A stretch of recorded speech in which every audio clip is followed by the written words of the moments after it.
boys ain't got a goddamn bit of respect for windows. They lay steel bars against that window, against that one when the door's open, and wonder why they break them.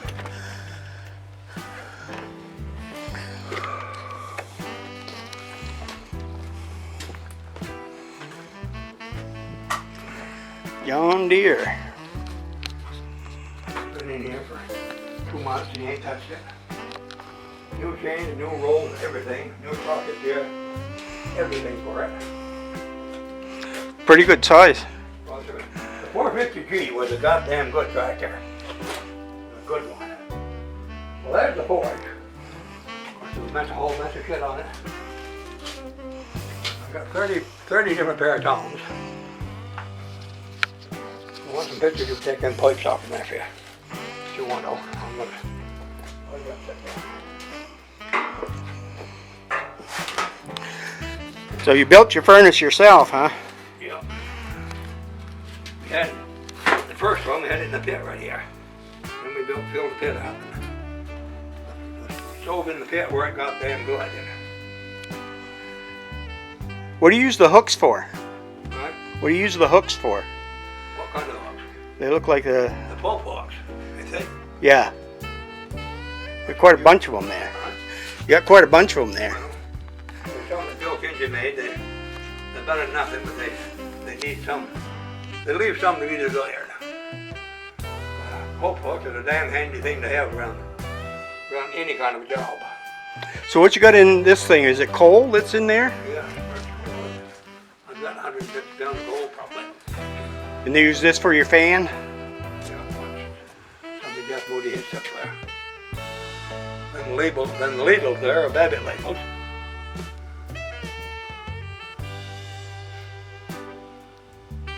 You got your anvil on that side. So I can't get to it now, so I've got all the rolls there. That's a power threading machine, the power hacksaw, a drill press, a big lathe. Oh, look at the size of that They lathe. ain't got into the shop yet. That thing weighs a few pounds too, don't it? I come out of the Farina plant over St. Albans. I bought it original mill in '73 when we were building the mill.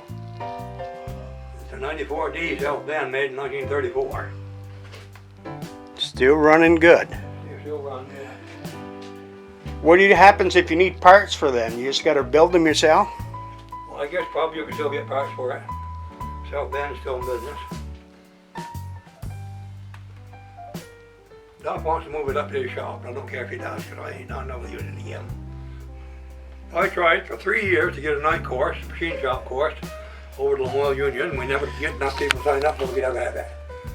We couldn't get enough people interested to ever have the course. I usually watch some people use them. They seem to have some good talent when they... Well, it takes quite a lot of training to be a machinist.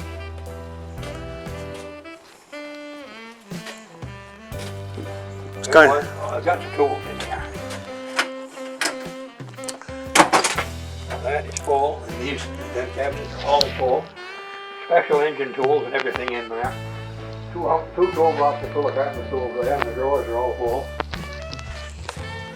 Chop saws, routers, and jointers, and shapers, and radio arm saws, and chop saws, and bench saws, and band saws, and jig saws. I guess you got everything to make anything you want in here, huh? I got tools enough to do anything I don't want to do. Huh. Where'd you get your horse? It was given to us in 1940, up the back place. What's it made of? Probably pine. It's made by some carousel company. Frank Patchman just made the head for me because the head got lost. No, my kids never had a chance to ride it, but my granddaughter is going to because her mother's going to put a saddle on it, and she's 9 months and a half old now, and got time for her to ride it. 1946, humpback toolbox. This is the toolbox that went on every job I ever was on. The first time my father and I ever worked together, my tool was in that toolbox. Well, you're going to need a few muscles just to lug it around, aren't you? Yes, you do. I throw it on my shoulder and carry it. I could pick up some big K-cylinder, oxygen cylinder, and carry them right off. I can't do it now. These drawers are full of tools, and all them drawers are full of tools. Go down and look at them going on. Now, what are these things?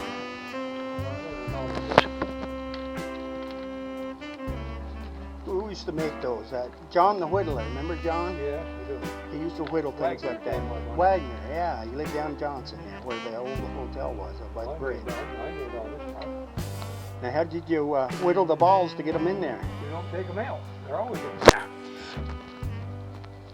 They grow in there. Yeah, they grow in there. Yeah. That's some of your Vermont humor, I think. Here's one that I'm long enough to finish it. If you ever do this, it's a novelty to do it. But if you ever do it, cut them loose on the end first. Then cut them apart in the center. If I didn't cut it apart on the end on this one, and put it right open. People said you can repair that, can't you? And I said, yeah, of course I can. But I ain't going to, so I'm long enough to stupidity. We all had that. Now you did one with rings.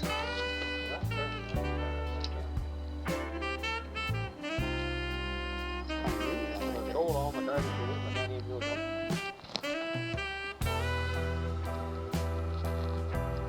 Now, did you put down this wooden floor in here? It's all hardwood.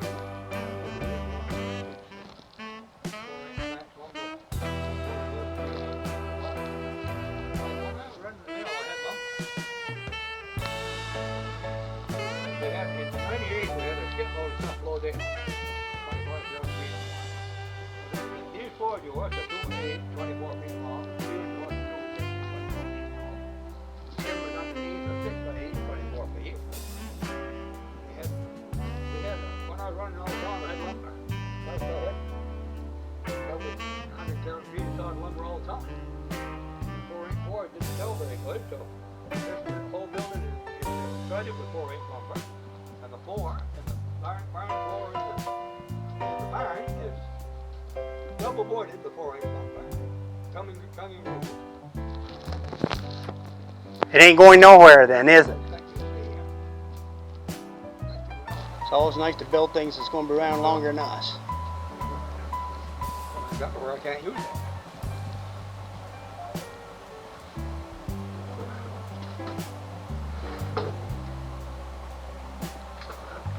No, it takes years to invest this kind of money into this much equipment. I've got stuff that can't be replaced. Every tool in here got USA on it. Did you build the saw box? Yeah. 1946. Montgomery Wood Rip made by Atkins. $3.39.46. Now what did that say? 1946, yeah.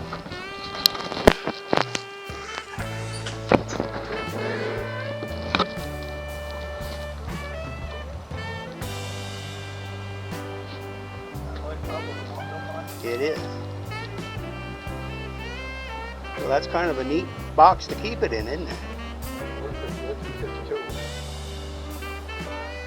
That's when you made the case. Yeah, I see it right there. I was 2 years old when you made that. Well, you didn't handicap me because you weren't around. You probably never built it out here. I'd be talking too much. No, I don't expect you to talk a whole lot of years.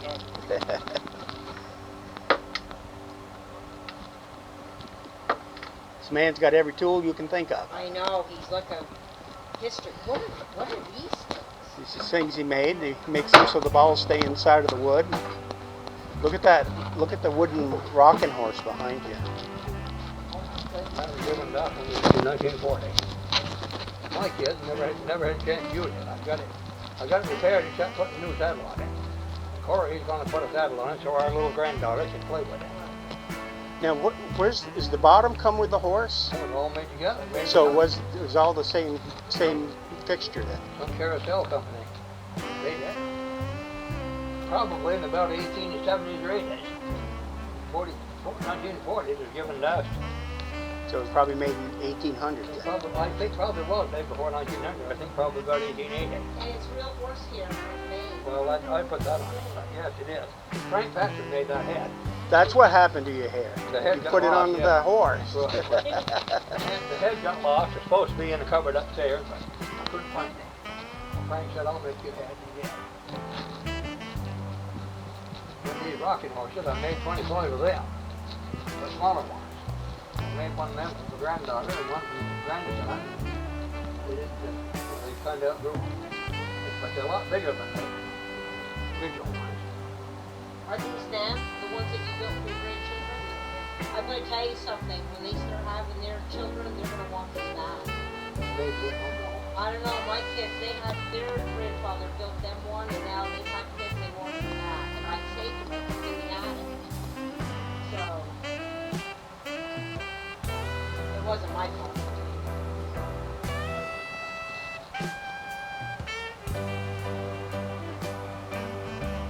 I don't think our dad ever made anything, except room for himself. Well, He was in the shed.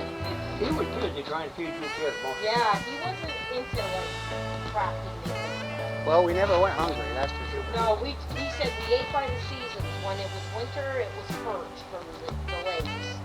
And when it was fall, it was venison, and it was rabbits in the winter. But it was venison most any time. Yeah. Well, not in the winter, because he didn't believe in that, because they had fawns, but they didn't taste it, because they've been eaten.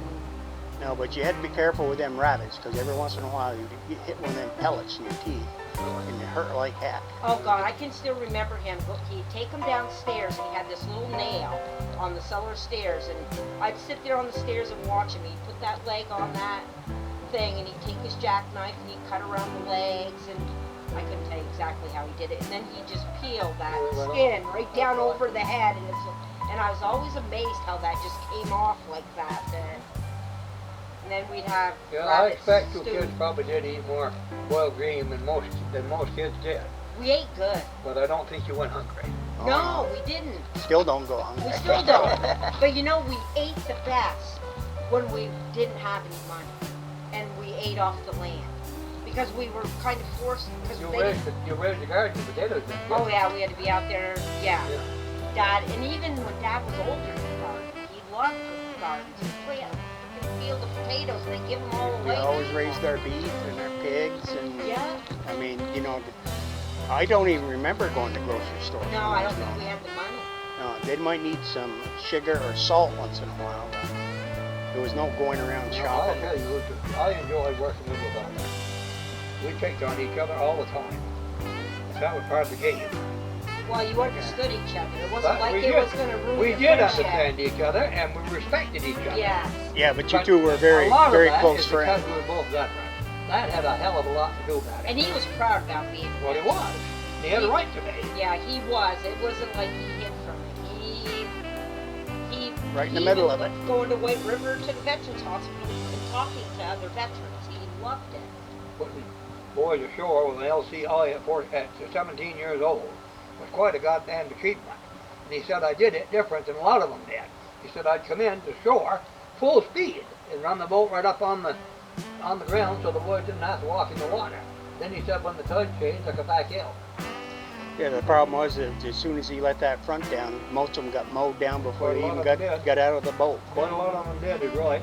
Yeah, He didn't talk a lot about that. Though, he did did with Oh. me. It was, He was in the Pacific, said it right was- where the worst fighting was in the Pacific. Well, the Von Trapp family gave a concert in the 50s, and it was dedicated to the Bradley family and one other family in Vermont. I've got the write-up somewhere. Because they had so many children serving in the wars. Like, there were what, how many boys in Dad's family? They all were in the military? There was 5 at once gone. Yeah. Yeah, all 5 So of they them. dedicated that concert that they gave to the Bradleys and some other family, local family that had. All different branches. You know, it was there was the Air Force, Army, Navy. They all So wore your father had 4 brothers with him gone same time. same I think time. so. Wayne was in the Army.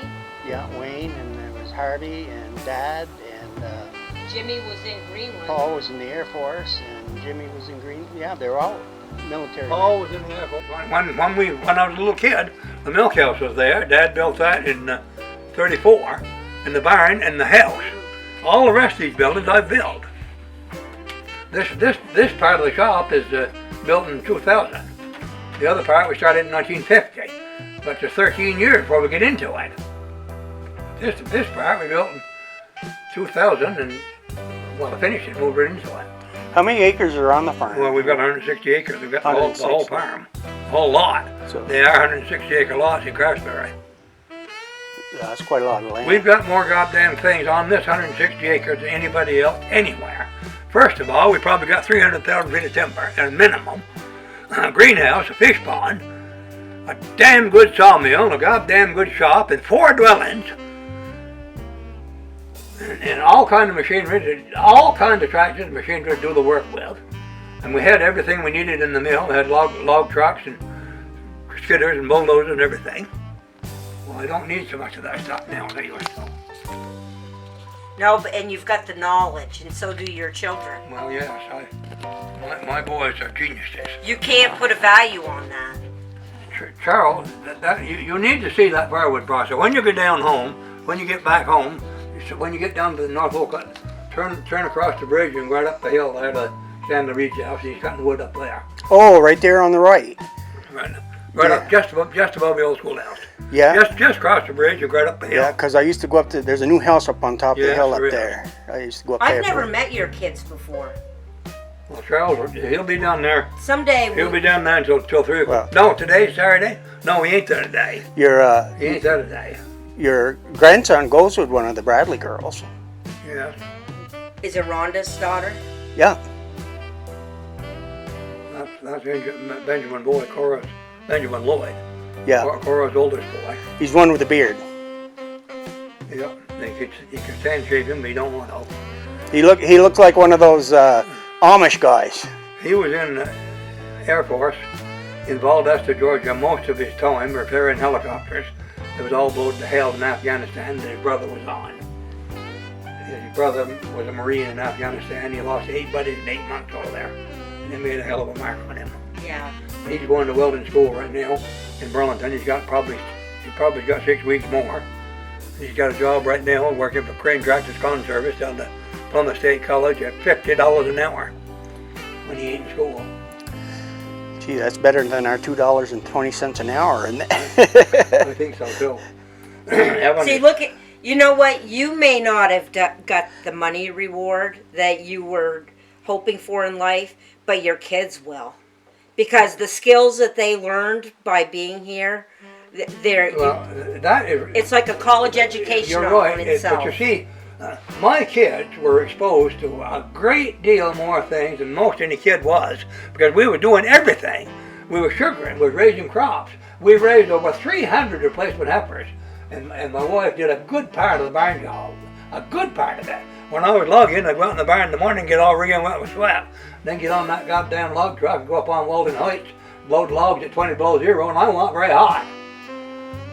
She did a good part of the barn work. We had 3,200 bales of hay in that barn one year, 6,000 bales that year. She seems to enjoy it as well, though. She does. She's done I damn well. asked her. She's worked like hell, but she's done damn well and did a remarkable job bringing up her kids. Yeah. Yeah. Completely. You don't find women that stay at home Well, and raise right. children, That's and right. plus they're working a full-time job at home because it's a farm and they're not just But she raising the did. kids. She likes her hands. Yes. She's had hens for 15, 20 years, and you can laugh about the hens, but they've always paid their own way. She Yep. never has had to take money from anywhere else to support the hens. They've always supported themselves and gave her a little money. Yep. But she enjoys doing it. That's a big secret. Yeah. I've got the same thing going on. I've got 20. And they're Orpingtons. They're the English Orpingtons, the lavenders and the blacks and the buffs. And those they feed themselves. But I go a little extravagant because I use straw and I have to buy it. But those hens bring me more pleasure, and you can learn so much by watching them. The weather, if you really are in tune with nature and what's going on around you, animals tell you a lot about what's going Well, I on. think they probably do. But I don't know. I never was smart enough to get much knowledge from hen. Yeah, you weren't paying enough attention. Well, that's probably true. That's probably true. I got mine all from hogs. Oh, yeah, well. probably- Dad liked pigs. He'd have some pigs out in the You barn. know, a pig is a goddamn smart animal. And a pig ain't dirty if you give him a chance to be clean. Dad loved his pig. He'd go out there when it was having babies and he'd be right in the pen with it, like delivering them. And most sows you couldn't do that with. But I don't know. My mom wasn't really into farm animals. Like, she's afraid of horses, but it was Dad. Dad loved the animals. You know, we worked together up JP quite a while in '66, and the first Sundays they let us off. I guess one Sunday was probably a Friday. They let us off, and your father and I went to Burlington. We went to Sears, we went to Merriam Graves, Welding Supply, and everywhere. We had a hell of a time that day. Well, first of all, we stopped at your house, and it was noon. She said, Marge, we got company, put on another plate. Yes, She did. And she loved doing it, too. That's right. You never left the house hungry, did you? No, I didn't. So you know what I said to Keith? I said, you know what? Our parents were real partners. Like, they did, the household ran the way that it did is because they were real. That's right. They weren't just husband and wife, they were partners. They both had their things that they did, and they did things separately, but they were real partners in life. Well, I think they got along good together. They did. They did. And your mother was a damn good woman, and I question about that. I stopped to see your father 3 times, and yes, when he died. That one day, well, he said, I don't think I'm gonna make it. No, he begged Keith. We said if he knew in the beginning what the outcome was going to be, he would have. I expect that's true. He would have. I was really a little surprised he didn't. He got but he didn't last long after that. He had that for a while. Yeah, Everett, do you use your stone wheels at all? Huh? Do you use your stone wheels? Well, yes, when I want to sharpen. When you really want to sharpen an axe or a saw, that's what you use. Yeah, you don't see many of them around anymore. I've got one.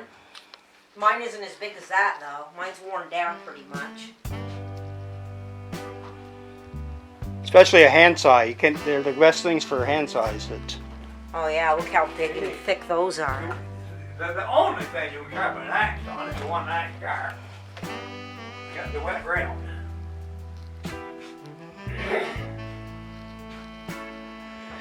That wheel almost looks like it's in layers, doesn't it? Well, a lot of them, they were cast sometimes out of cement. But some of them are not natural Ohio grindstone too, and that might be natural stone. But that one had a fault in it.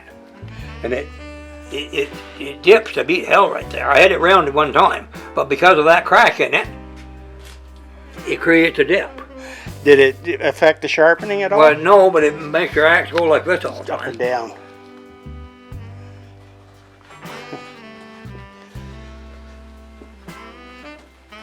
It's like going into a treasure trove, isn't it? Yeah, car radios. Probably the 1930s.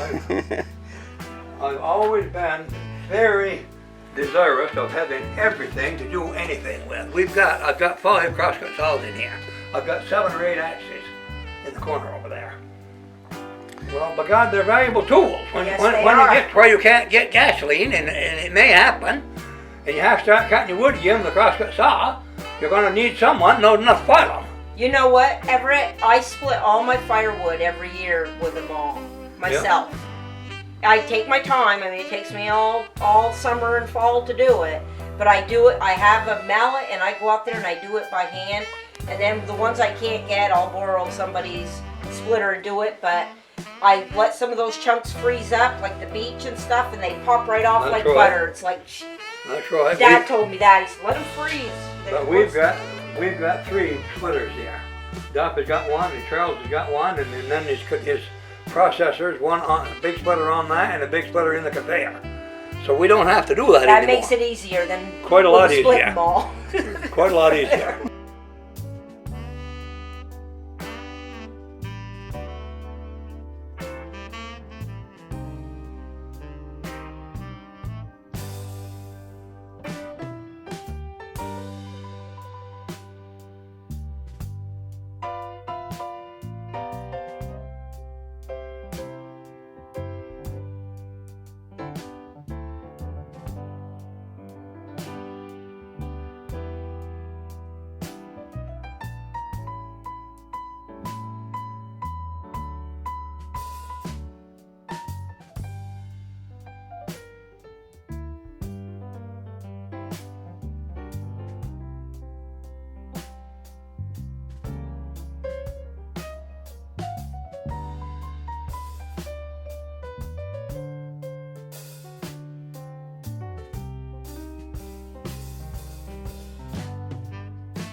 Bye.